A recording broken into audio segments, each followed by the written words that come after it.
Papua নিউগিনির বিপক্ষে বাংলাদেশের বিশ্বকাপ ম্যাচ শেষ হয়েছে। সতীর্থকে মুস্তাফিজুর রহমান জিজ্ঞেস করলেন, কার বিপক্ষে খেললাম? নিজের কাজ নিজে করার দিকে ফিজের এতটাই মনোযোগ যে প্রতিপক্ষ নিয়ে ভাবারও সময় নেই। মোহাম্মদ আশরাফুলের চোখে মুস্তাফিজ এমনই ক্যারেক্টার। জাতীয় দল থেকে শুরু করে রংপুর রাইডার্স, গত কয়েক মাস ধরে মুস্তাফিজের সাথে সাথেই আছেন আশরাফুল।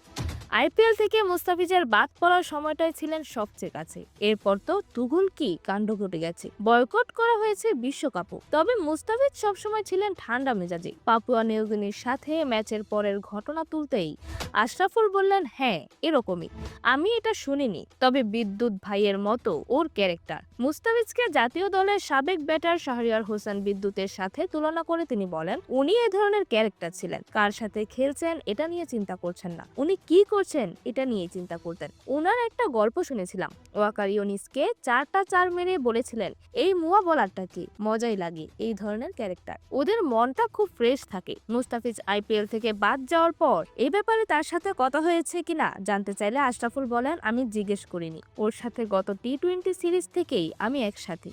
ও অন্য ধরনের, একদম ভিন্ন টাইপ মানুষ। খেলতে যাচ্ছে না, সরিয়ে দিয়েছে, একটা শব্দও তার মুখ থেকে আসেনি। কেন, কি হলো ভাই? কিছু না, একদম সিম্পল। যখন যেটা হবে সে সেটা নিয়েই চিন্তা করে।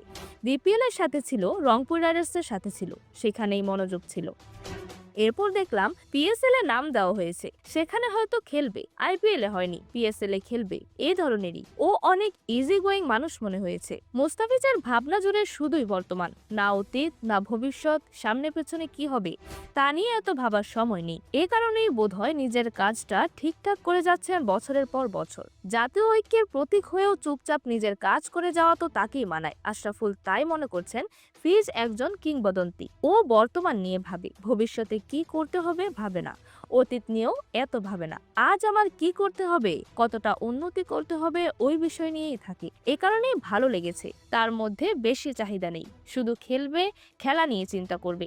তবে খেলা নিয়ে প্রচুর ভাবে, কোন সময় কিভাবে বল করতে হবে, কাকে কিভাবে বল করতে হবে, তরুণ একজন ফাস্ট বোলারকে টিপস দিবে। এই জিনিসগুলো খুব ভালো লেগেছে। সিনিয়র প্লেয়ার, বিরাট একজন লিজেন্ড, পুরো বিশ্বের ফ্র্যাঞ্চাইজি লিগে তার ডিমান্ড, এমন একজন সবাইকে হেল্প করছে। এই জিনিসগুলোই ভালো লাগে। এইরকমই যে কোনো খেলার আপডেট সবার আগে পেতে অবশ্যই চ্যানেলটি সাবস্ক্রাইব করে রাখুন। ধন্যবাদ। Flavours news.